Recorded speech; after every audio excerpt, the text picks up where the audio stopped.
Right this minute, there's a sergeant in the 82nd Airborne Division sitting on a C-17 cargo jet on his way to Afghanistan. Let's call him Sergeant Reed. He's around 35 years old and he grew up in the northwestern part of the United States. He's been in the U.S. Army Infantry since he was 18 years old and he's already been deployed to Afghanistan twice before in the past. His battalion of 1,000 soldiers have been retasked from their original mission to go to Kuwait and diverted to the Kabul airport to help provide security for the chaotic final withdrawal that's unfolding there.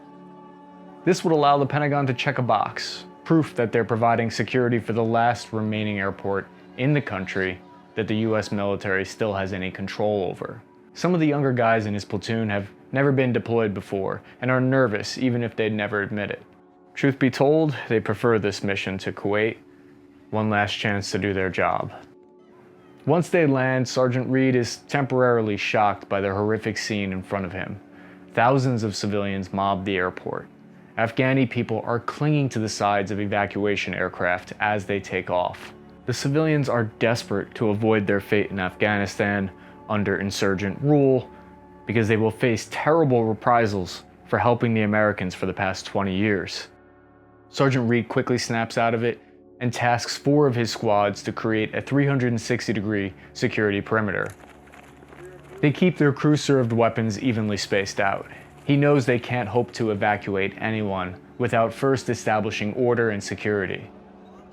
An Apache helicopter and some MRAPs help keep the massive crowds of people at bay, but the human wave closes in on the 82nd troops and the Marines they're with. Sergeant Reed uses his loudspeaker to tell the panicked crowd to remain calm and stay back, to wait their turn, but it's no use. He gives his soldiers permission to fire warning shots into the air to regain control. It is pure madness. It was weird to think that only a week prior, the whole country was a different story. The Western-backed government was still in charge, shops were open, and local security forces were walking the streets openly. Today, Kabul and Kandahar had fallen, and security forces hid from the insurgents. Of the 70,000 Afghans who applied to leave, only 1,000 had been saved so far. 15,000 American citizens were still trapped in the country. It was still unclear if the insurgents would grant them safe passage or not. From where Reed was standing, it didn't look like everyone was going to make it out of the country. Less than 5,000 meters away from his platoon's position at the airport, the insurgents had captured the presidential palace. Would the enemy decide to take advantage of their vulnerable situation at the airport? Sergeant Reed wouldn't think about that. He'd let the geniuses who got them into this mess in the first place figure it out. The US government claims they can get 5,000 civilians flown out and evacuated per day, but there are still tens of thousands of people who are eligible for this special immigrant visa. The government wants to check off the box that says that they've rescued many thousands of Afghani people. They're already taking pot shots at the airplanes as they take off. The enemy is now armed with all of the US military weapons and equipment stockpiles that they've captured from the surrendered outposts around the country. Over his radio, Sergeant Reed gets a report that his soldiers from 3rd Squad engaged 2 armed men and eliminated the threat. It's not immediately clear if these were insurgents or people hoping to just muscle their way onto the remaining planes out. The threat is eliminated for now, but the likelihood of more attacks are increasing by the minute. Sergeant Reed isn't surprised the enemy quickly captured the country in a matter of days instead of months. Heck, he could have saved the intelligence agencies a lot of time and money if they had cared to listen to him for even a second. But no one wanted to hear bad news like that at the top of the chain of command. For the past few years in Afghanistan, they wanted monthly reports that said all the boxes had been checked. Yes, sir. The Afghan National Army troops are in top shape. They'll hold off the T-band, no problem, sir. Roger that. Keep checking the boxes. Sergeant Reed, like many other veterans, had seen the red flags in his last deployment back in 2015. The local security forces were unmotivated, poorly trained, and barely supported by the Afghan government. There was an increase in insider attacks. Corruption was a way of life there, it seemed. The last time he came home from Afghanistan, most people didn't seem to care what he had done there at all. They especially didn't seem to care about the civilian population. Suddenly, it seemed like everyone had a tweet queued up, "Pray for the people of Afghanistan." Where were you for the past 20 years? He wondered to himself. Sergeant First Class Reed had read in an article that the US intelligence agencies thought the Afghan security forces would last 90 days. It's not that they didn't think a collapse would happen, they just thought the country wouldn't fall until mid-November, when everyone had already forgotten the war in Afghanistan and were too busy sipping on pumpkin spice lattes. Apparently everyone was saying this was one of the biggest military intelligence failures in American history. Some boxes had apparently been left unchecked. His first deployment all the way back in 2010 was as a know-nothing private, a young 21-year-old man.